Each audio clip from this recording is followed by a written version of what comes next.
Alright, so this is the first skill station. This will be in the garage area of the burn building where everybody meets in the morning. Okay, the first skill station will involve, again, 6 to 8 students. We're going to go over a little bit beyond the basic daily check of your Scba. We're going to talk about some of the little issues that have gone on with the pack itself since we've had it for a couple of years now. I'll go over that quickly, and then I'm going to show you how I want the pack set up once we lead the students out of the room and then back in where they're going to have to assemble and get on air. All right, but first I'll get into the pack itself. So I pull my pack off a piece in the morning. We want to stress this. There's certain things that have to be done. All right, you pull the pack off the piece, check what you have in the bottle. Obviously, I know when I come in sometimes, just from checking your bottle every day, and then donning it and then bleeding it down, over a course of a few days, you're bleeding a little bit more and more air out. So your 45-minute bottle could be down to 38, 39 PSI. And this tank hadn't been used at a fire. So if that's the case, change your bottle. There's no sense of wearing a big giant bottle if you're not getting the full capacity of the tank. All right, so stress to the students that day that you should have a full bottle. And that means all the way in the green. Not 4, not 41, not 39, all the way to as close to 45 as possible. And just let the air supply unit know that, all right? So check in the morning, make sure your driver's checking all of them. But when I come in the morning, I pull it off, I make sure I have a full bottle. I grab my face piece and I connect it, So putting it on, it's got to be on the right side, okay? Anytime I touch this, I like to stress to everybody, anytime I touch this, I make sure I press that donned off button at the bottom.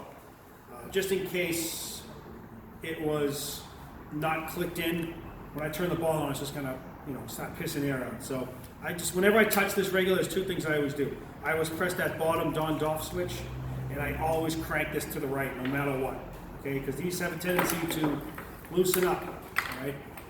These are some of the things that we didn't find out until we actually had these things out in the field. Some of the stuff came up in testing, and MSA addressed them, but it still does happen. All right. So anytime you touch this, make sure that the bottom button is pressed, and you crank that all the way to the right.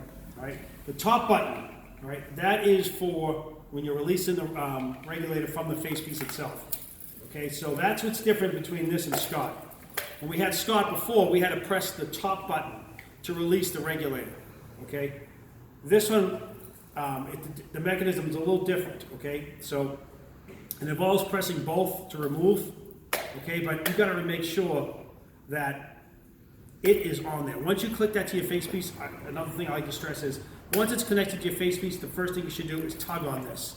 All right, because we've heard complaints of guys in the field that, oh, my regulator popped right off my facepiece. I was going down the hall, hit something, or I looked and my facepiece was gone. It had fallen off. They didn't know. So anytime you connect this regulator to the facepiece, give it a tug, right? Make sure it's on there, and always crank that to the right, press that button, okay?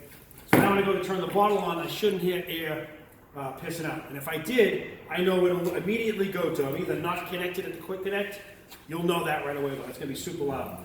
But if I open this bottle and there's air pissing out somewhere, it's gonna most likely be this valve. I gotta crank it to the right, or it's the bottom button, the donned off, to stop the flow of air, okay? And remember, this top button is a release mechanism, all right? Okay, so I go to turn the bottle on. My pack here at 21, there's some companies out there, I think most of them now have switched. The Officer's pack, it has a built-in thermal imager in the pack itself. Just know that uses the battery a lot faster. So the Officer who has that built into their Scba, it's going to be obviously changing the battery a lot more. I'm not going to get into we don't have to change the battery, use the clip, and pull it out. There's no reason to have a half a charged battery. So change that battery out. Turn the bottle on. Okay, I heard my low air alarm. Perfect. In the morning, you have to do this. Okay, this is different than Scott. We have to breathe this down. Okay, we simply just can't hold it to our face. We got to physically don it. All right. So in the morning, I come in. I have my hat on, my glasses. I'm always half asleep. I'm going to take my hat and glasses off. I turn the bottle on. Goes through its self check. I got 4,500. Perfect. I just changed this. It had 3,900 because, again, checking the bottle all week, you're pissing a little bit of air on me every day. All right. Check my battery, full battery, perfect. Okay. You can shut it off at this point. I shut it off and then I don it. Tighten it up. Bring it down.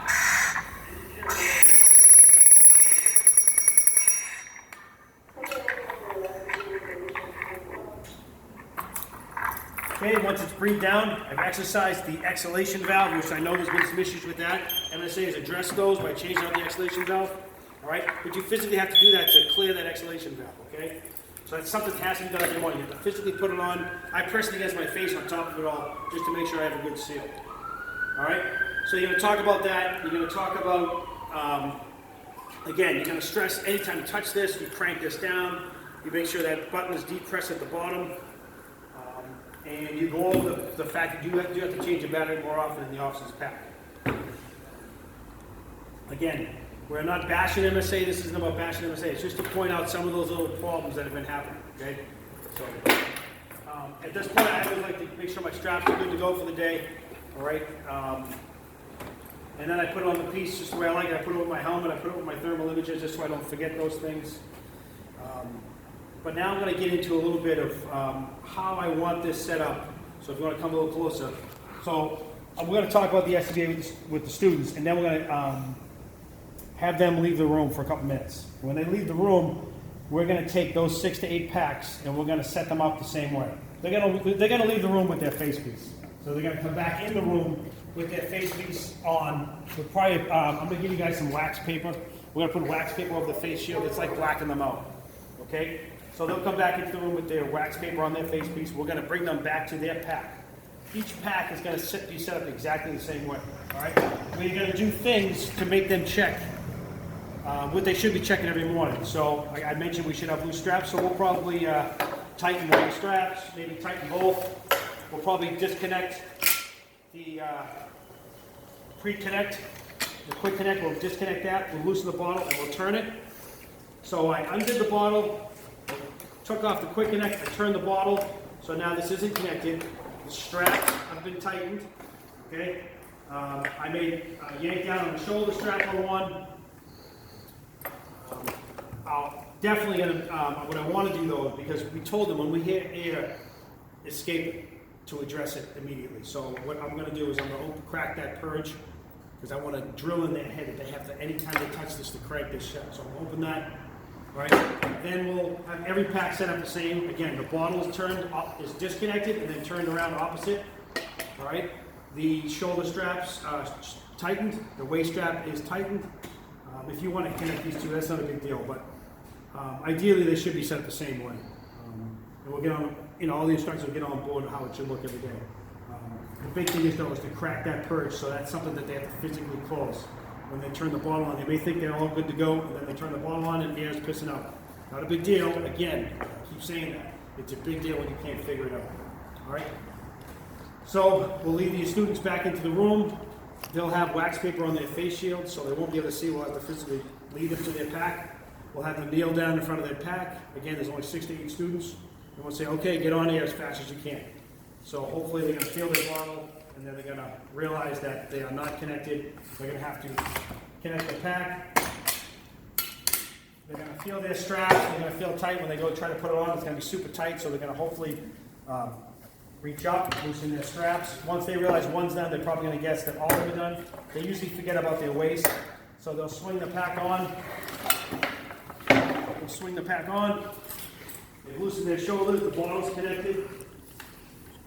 They can be on their knees at this point. If they want to stand up, that's fine.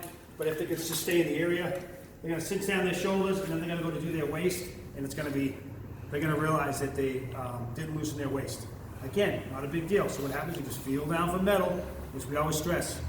Loosen it up, feel down, find the metal, loosen it up, find it in the middle of your waist, above the pockets, above the hips, tighten it up. Chest strap is not a pass-fail type thing. It's something guys can do for added comfort. For this drill, it's not a necessity. I hope, as soon as they even came near this regulator, that they cranked it down to the right. But if they didn't, what's going to happen is they're going to turn the bottle on. When the air pressure's on top, and it starts doing nothing, they have to go to the bypass. have to go to that. So hopefully they remember that. When the air is pissing out, we just want to see them address it. Again, not a big deal. It's a big deal when they can't figure it out. Once they're on air, we're just going to have them put their arms up. We'll check each guy as they go. Again, 10-minute talk about the Scba, take some questions, and then we'll have them do this little drill. This whole thing should be done in 30 minutes. Thanks.